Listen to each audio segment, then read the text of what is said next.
What is the price we pay for growing up?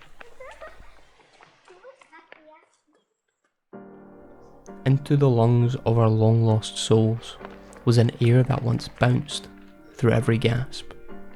But there was an enemy of the wind, a spin at life's currents, a grass patch no longer a field of imagination, the ever-growing treetops no longer masked by a jungle of joy, a wild sense gone.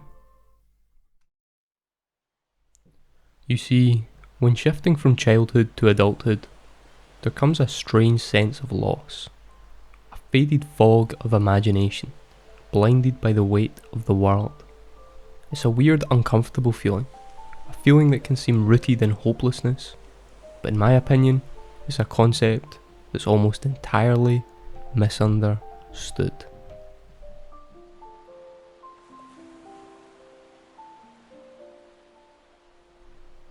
Freud, in his seminal work, Civilization and Its Discontents, highlights this paradox between growth and loss. In the course of development, as a child grows up, he acquires the knowledge of his cultural environment, and his understanding of the world increases. He receives a store of knowledge that others before him have collected, which is a heritage that he must take over.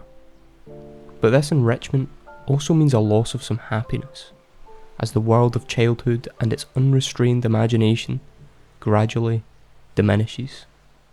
As Freud suggests, growing up means slipping into the hands of the world, our knowledge and wisdom being shaped by the culture and societal norms around us.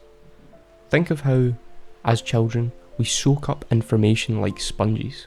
We accumulate and inherit the wisdom of past generations, helping us survive and thrive. However, there's a catch. While we gain valuable knowledge, we lose something precious. The innocence, the wild imagination we held as children gets tethered to new foundations. Responsibility and pride.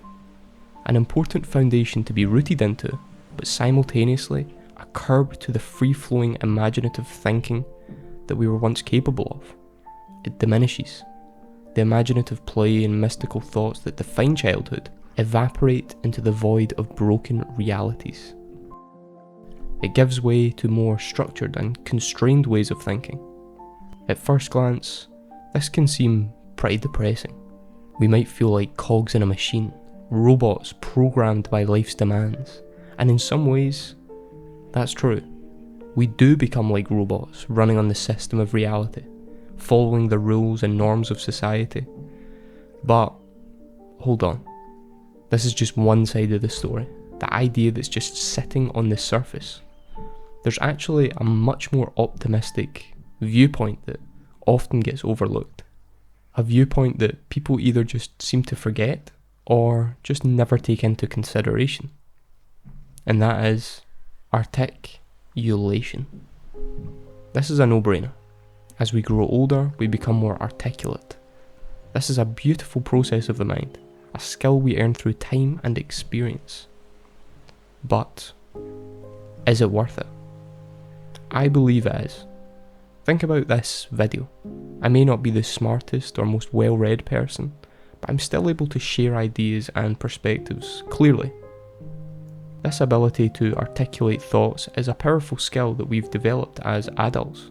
It's a scary thought for me, living in a reality where I can't even conceptualize or articulate my perspective of the world. I would feel helpless. But that's in a world where deep forms of articulation wouldn't even exist. Today, most of us have somewhat of a choice. As put by Simone de Beauvoir in her book The Ethics of Ambiguity, 1947, she states, "To will oneself moral and to will oneself free are one and the same decision. The free man is one who fights for his own individuality. He does not seek the quietude of the child, but embraces the complexity of adult life, understanding that with freedom comes the responsibility of self-cultivation and precision in thought." Beauvoir's point here is to emphasise the intrinsic link between morality, freedom, and individuality. The suggestion here being that achieving true freedom involves a conscious decision. A decision to accept and embrace one's moral and intellectual understanding. She goes against the grain in some regard, as she points out that a free man is someone who actively fights for his own individuality, a man that turns away from the blissful ignorance of childhood, someone who rejects the simplicity and passive contentment of an untethered mind. Instead, they embrace the complexity of the world head on, accepting the responsibilities that come with adult life, with one of the most important aspects being a focus on self-cultivation, going through the rigorous process of developing a reasonably good ability to articulate thought. But as I said, is the process even worth it? Or is it even avoidable? Beauvoir expresses an interesting point, addressing the idea that there is a level of freedom in our evolved imaginations. Whether we were pressured by society or ourselves, we still had an option, but it's an argument of free will. Beauvoir emphasises the conscious decision to embrace adult complexities, but the reality is that the overarching societal forces will inevitably push us towards this transformation. The decision to cultivate our thoughts and articulate our imagination might seem like a choice, but it's largely shaped by the natural progression of life, the expectations placed upon us. The deliberate decision to live a moral and intellectually enriched life is not just a personal choice, but a necessity for thriving and functioning in the adult world. Robots, once again, finely tuned to tackle the complexities of the world.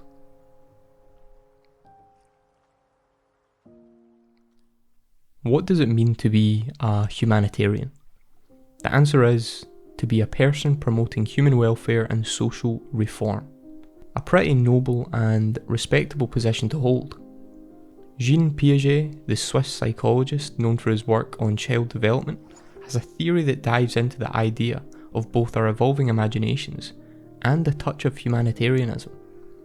But how do they intertwine? As mentioned before, the process in which our imagination goes through is not a loss, but more of a transformation. And with this transformation comes the ability to tackle environmental, political, and social issues, just to name a few. We can articulate our thoughts and perspectives with precision. In some sense, we sacrifice living in a childish, dreamlike state in hopes of bringing that dream world that we once flourished in to reality. In the words of Piaget, the goal of education is not to increase the amount of knowledge, but to create the possibilities for a child to invent and discover. To create men who are capable of doing new things. This quote underscores the obvious benefit of cultivating an articulate mind, a mind built not only to absorb knowledge, but also to innovate and create. The transformation from a wild imagination to a more refined one is what lies at our very roots. It's exactly what empowers us to turn our dreams into a reality. We need this change, because without it, we'd crumble. We'd be going to the moon in cardboard boxes, living in the woods with the elves and invading castles made of sand. Our planet would just be a playground where the possibilities of mankind would never reach their full potential. So, although the imagination of a child is truly magical, it can't really be argued that it does have its limits. Things like world hunger and poverty are just two of the many things definitely beyond this limit. So, what's the solution?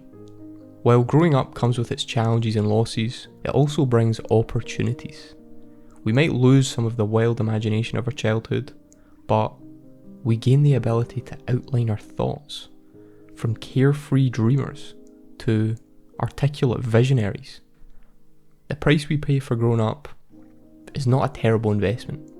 The rounds of rumination do take over sometimes, kicking us down somewhat of a rabbit hole of nostalgia, but in the long run, it's a good investment, from a journey of innocent wonder to purposeful innovation.